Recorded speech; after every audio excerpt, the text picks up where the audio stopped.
जय हिंद, जय भारत। मैं रेबल सदानंद पति आज अहमदाबाद संजीव भट्ट कैंपेन के लिए।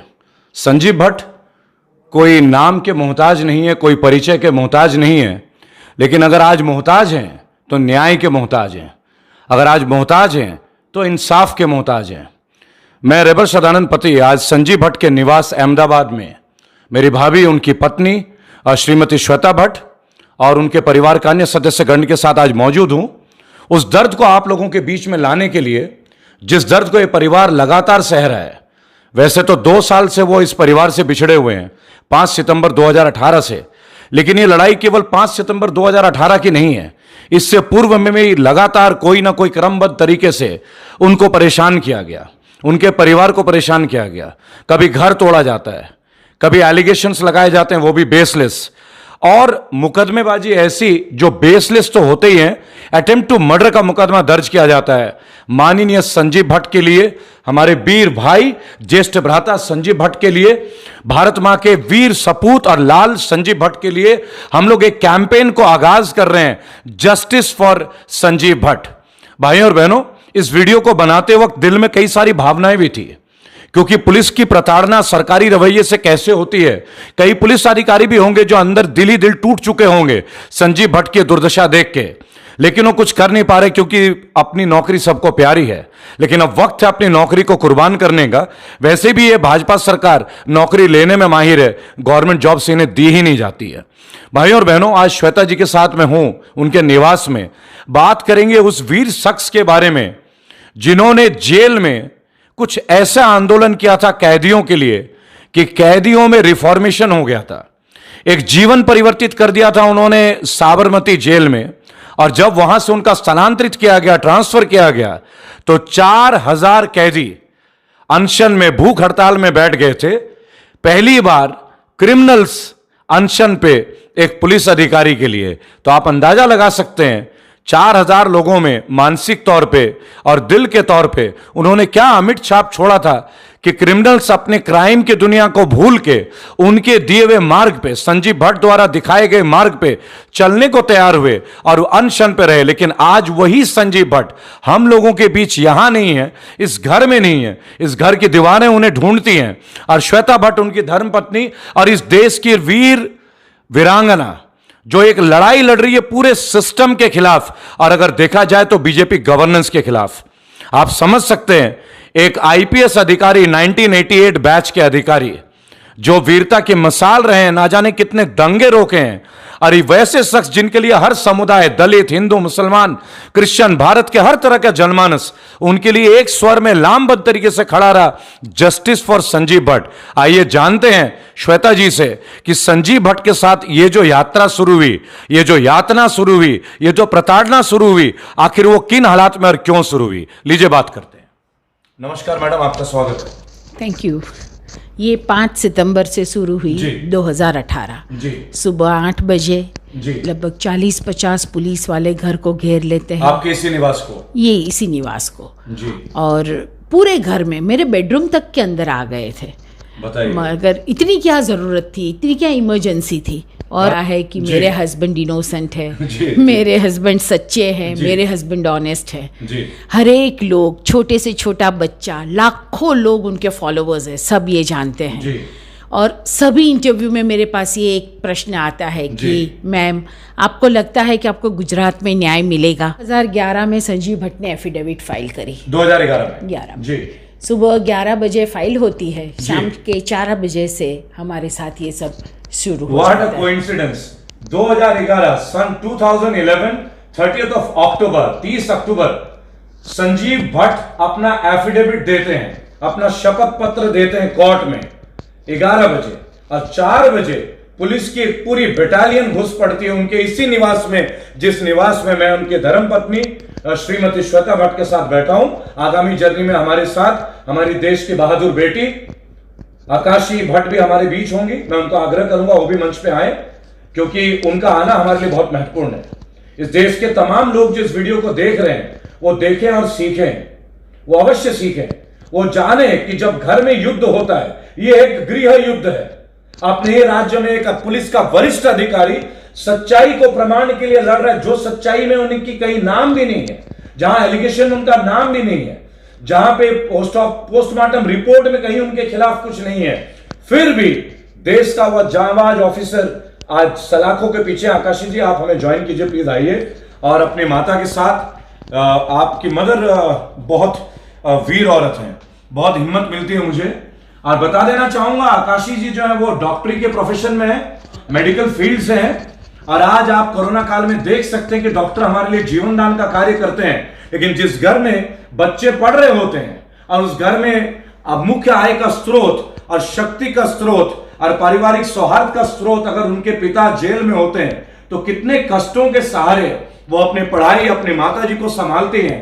कैसा रहा उनका ये सफर, आइए जानते हैं उनसे, बताएं। ये बात मैं हमेशा बोलती हूँ जी कि हम एक बहुत ही स्ट्रांग इंसान की बहुत ही स्ट्रांग फैमिली है जी। जितने भी कष्ट, this is a dark period, we are जी। गोइंग थ्रू डिफिकल्ट टाइम्स, मगर ना तो डैड टूटेंगे ना तो हम टूटेंगे, and this is a fight, we will fight strong, we will fight to the finish, and अंत में हमेशा we, no matter how invincible a tyrant seems, in the end they always fall. What a nice statement. आप ये बात गौर कीजिएगा। बहुत सारे तानाशाह आए, हिटलर, मुसोलिनी, क्या हुआ? बहुत सारे तानाशाह आए, हिटलर, मुसोलिनी, बहुत सारे। और मैं आपको बताना चाहूंगा, वो आए और वो गए, ये भी आपको बताना चाहूंगा। लेकिन उनके साथ लड़ने वाले लोग आज हमारे दिल में हैं। मार्टिन लूथर किंग ने बोला था, justice delayed is justice denied. अगर आप न्याय देने में देरी करते हैं तो इसका मतलब है कि आप उन्हें न्याय देना ही नहीं चाहते हैं, राइट? आज वही दौर ये परिवार झेल रहा है और वही दौर भारत का नागरिक झेल रहा है। विभिन्न तरह के टैक्स, विभिन्न तरह के नियम, कभी सीए, कभी एनआरसी, कभी हिंदू मुस्लिम विवाद, नौकरियां है नहीं, कभी आप नोटबंदी कर देते हैं बगैर लोगों की सलाह लेके। हाल फिलहाल में किसानों के ऊपर 3-3 ऑर्डिनेंस, पूंजीपतियों के लिए आप किसानों की वो खोली जा रही है। लेकिन आज बात करेंगे मेरे बड़े भाई संजीव भट्ट के लिए। मैं बड़ा भाई इसलिए बोल रहा हूं कि मैं गर्वित महसूस करता हूं, मैं गर्वित महसूस करता हूं। मेरा उनसे कोई रक्त का नाता नहीं है, लेकिन मेरा एक देश में एक देशवासी होने का नाता है। और तमाम करोड़ भारतीय आज उनके लिए नतमस्तक होकर एक स्वर में एक आंदोलन हम शुरू कर रहे हैं। भाइयों और बहनों, 30 दिन का आंदोलन है, जस्टिस फॉर संजीव भट्ट। संजीव भट्ट को छुड़ाना है और संजीव भट्ट को घर लाना है। आप ये बात गौर से सुनिएगा। जुमलेबाज ने कहा था अच्छे दिन आएंगे, हम इन चीजों में यकीन नहीं करते। उन्होंने कहा था 15 लाख खाते में आएंगे, हमें नहीं चाहिए।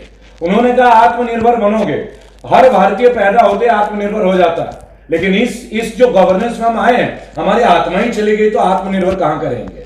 आपने देखा मजदूर भाइयों के साथ क्या हुआ, फौजियों की पेंशन खत्म हो गई, आंगनवाड़ी लोगों की सैलरी खत्म हो गई, लोगों को निकाला जा रहा है, रेलवे प्राइवेटाइज हो रहा है, और देश का एक वीर सपूत पुलिस सर्विसेज भारत को जो अंदरूनी तौर पे दुश्मनों से रोकता है, आंतरिक क्रिमिनल से रोकता है, सुरक्षा प्रणाली के एक सबसे अहम हिस्सा मेरे माननीय ज्येष्ठ भ्राता संजीव भट्ट जी आज सलाखों में, और इसमें कहीं ना कहीं हम सब जिम्मेदार, मैं भी जिम्मेदार, और मैं अपनी जिम्मेदारी लेता हूं।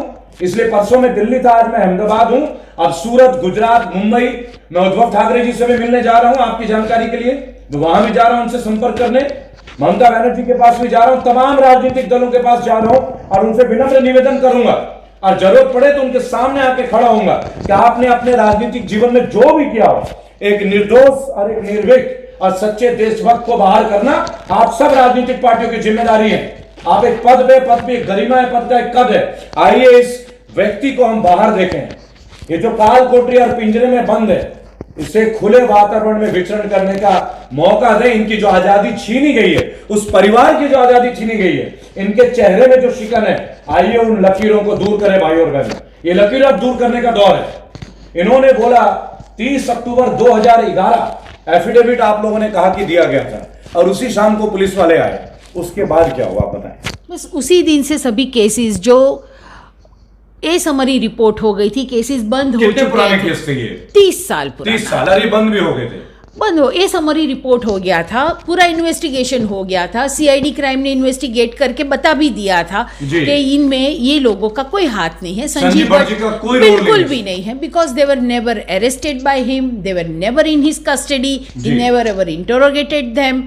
ना कोई डॉक्टर रिपोर्ट, ना पोस्टमार्टम रिपोर्ट, ना इंटरनल एक्सटर्नल इंजरी, ना उन लोगों ने खुद कंप्लेन की हो मैजिस्ट्रेट के सामने जब उनको पेश किया गया, कुछ भाइयों भी नहीं। बहनों, अच्छे पहली बात है, एक वीर माँ की बेटी है श्वेता भट्ट जी जो है। एक्चुअली कंगना रनौत जी, अगर आप ये वीडियो देख रही है तो थोड़ी शर्म आनी चाहिए आपको। आप बहुत बड़ी बड़ी बातें करती हैं, आपका ऑफिस टूट गया, हल्ला मच गया, बीएमसी ने तोड़ दिया, वो तो सरकारी है। इनके लिए आप कहां मणिकर्णिका नहीं बन पाई? आप पर्दे पे तलवार चलाएंगी यूं और ब्लड शेड होगा। आइए ना, इनकी लड़ाई लड़ते हैं। ये आपकी बहन नहीं है क्या? ये पीड़ित परिवार आपकी माता नहीं है क्या कंगना जी? और बीजेपी के तमाम लोग, आप 22 श्रेणी की सुरक्षा आप किन्हें देते हैं? कंगना रनौत जैसे एक मल्टी मिलियनियर को। और यह परिवार जो पिछले इतने सालों से सदमे में है, इनको सुप्रीम कोर्ट ने भी वाई सिक्योरिटी देने के लिए आपको आदेश किया था। आपने धीरे धीरे सारी सिक्योरिटी वापस ले ली। आज जब मैं इनके घर में आया, एक फॉर्मर आईपीएस ऑफिसर जिनका अपना सैलरी तक रोका हुआ है 10 साल तक, कभी आपने सोचा इनका परिवार का लालन पोषण कैसे होगा? आप सोचिए, एक 23 इयर्स ऑफ एज में 23 साल की उम्र में आईपीएस अपना बिगिन करता है कैरियर का, तो उसे तोहफा क्या मिलता है? आडवाणी जी का रथ यात्रा। और मेरे बीजेपी के प्रिय साथियों, एक बात याद रखिएगा, मैं वो आडवाणी जी का रथ यात्रा की बात कर रहा हूं। आज आडवाणी जी भी पिक्चर में नहीं है, पिक्चर अभी बाकी है, पिक्चर अभी बाकी है। अभी नवजोत सिंह सिद्धू भी नहीं है, अभी शत्रुघ्न सिन्हा भी नहीं है, अभी यशवंत सिंह भी नहीं है, अभी ना जाने कौन कौन नहीं रहेंगे। वो दिन दूर नहीं जब भारतीय भी नहीं रहेंगे, हम गिनी पिग्स कहलाएंगे। इनके राज में हम एनिमल्स बन रहे हैं। हम साधारण आदमी और मजदूरों की बात करते हैं जो सड़क पे कोरोना काल में मर रहा है। यहां वो परिवार है जो आईपीएस परिवार से संबंधित रखता है, यूपीएससी परिवार से संबंधित रखता है, आईआईटी गोल्ड मेडलिस्ट मुंबई से संजीव भट्ट भाई और बहनों। लेकिन हम ये गलती करते हैं, हम संजीव भट्ट जैसे वीर व्यक्ति के लिए वीडियो देख के चुप रहते हैं। आइए रेबल के साथ 1 महीने तक यह आंदोलन देश के हर शहरों में हम बकायदा बैनर्स, बकायदा बोर्ड लगाएंगे। कौन कौन से टीवी चैनल है, कब तक आप आंखें बंद करके बेशर्मों की तरह भागेंगे? रविश कुमार जी, विनम्र निवेदन, बड़े भाई आप हैं तो लगता है कि मीडिया जीवित है। विशाल जी, आप हैं तो लगता है मीडिया जीवित है। कृपया करके इस परिवार की न्यूज को लाएं। क्या आपकी नैतिक जिम्मेदारी नहीं बनती? एक परिवार आपसे मदद नहीं मांग रहा है, यह आपका कर्तव्य है, क्योंकि आप एक जर्नलिस्ट है, मैं भी एक जर्नलिस्ट हूं। मैं अपने कर्तव्य के लिए यहां आया हूं। 19 बार डिटेन किया हूं पिछले 3 महीने में। परसों किसान घाट में 6 चक्कर लगा के गई पुलिस कि क्या कर रहा है भाई, क्या कर रहा है? अरे क्या कर रहा हूं? किसानों की बात कर रहा हूं। यहां क्या कर रहा हूं? अपनी भाभी के लिए बात कर रहा हूं, अपनी बेटी के लिए बात कर रहा हूं, अपने बड़े भाई के लिए बात कर रहा हूं। कौन करेगा? हर भारतीय को करना पड़ेगा। ना हिंदू की बात होगी, ना मुसलमान की बात होगी। भारतीय है, भारत की बात होगी, रेबल के साथ होगी।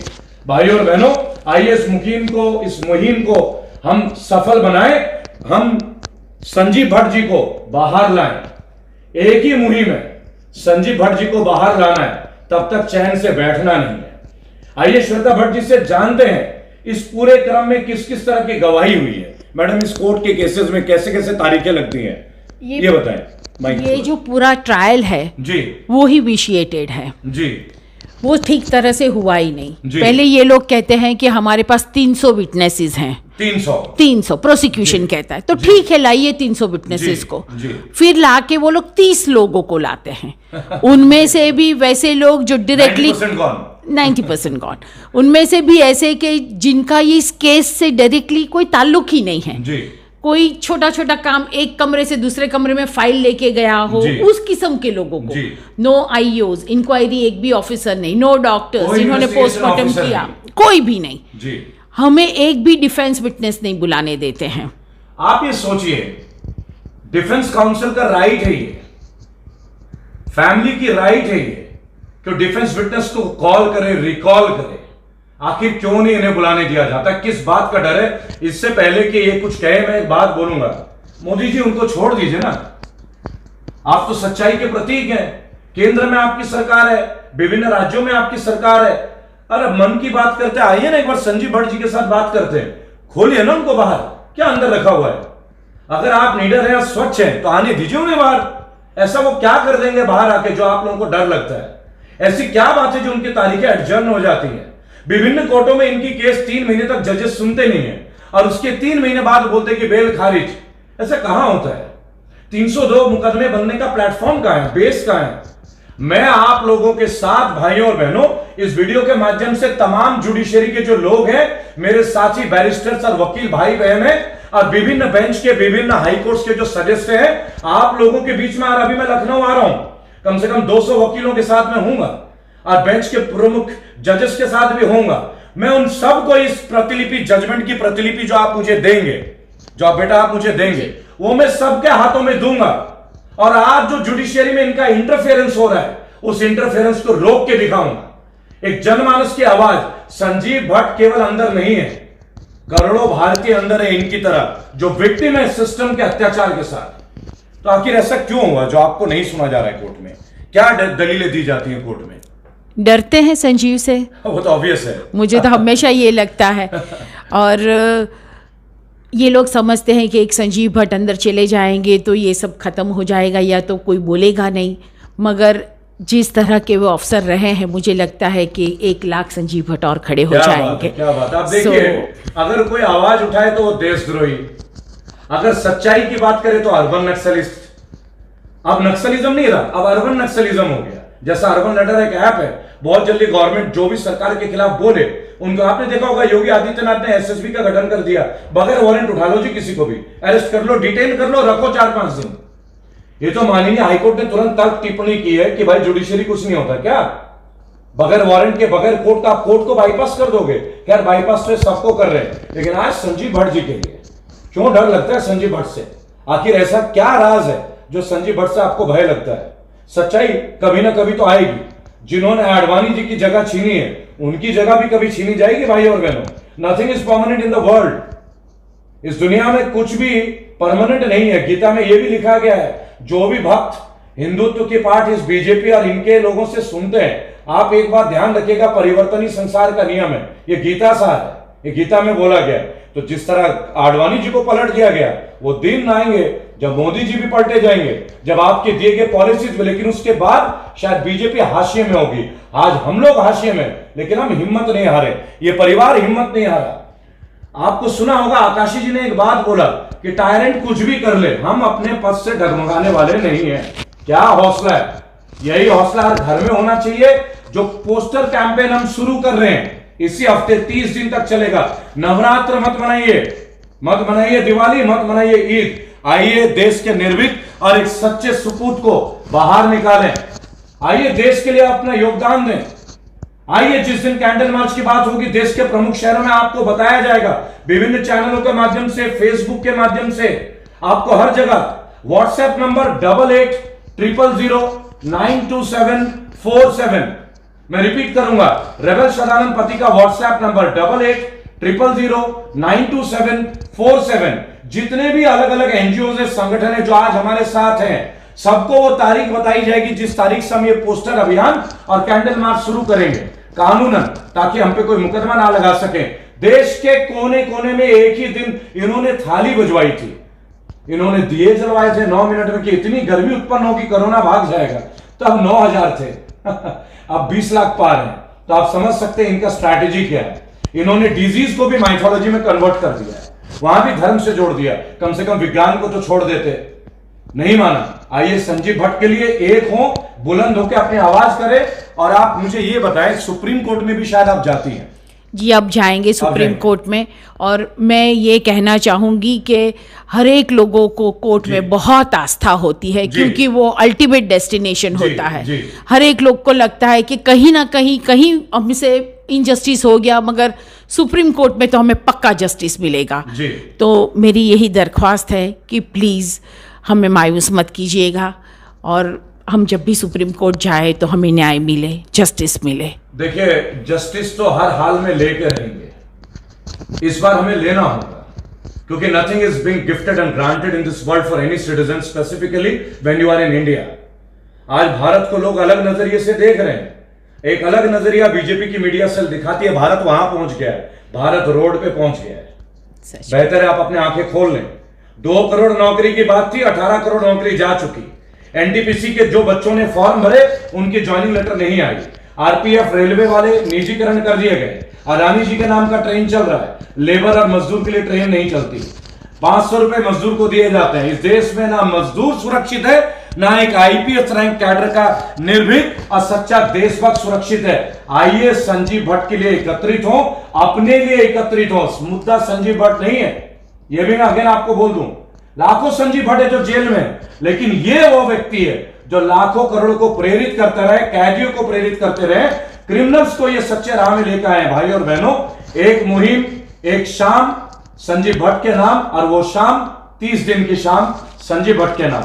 आइए इस मुहिम को सफल बनाएं और इस परिवार को न्याय दिलाएं।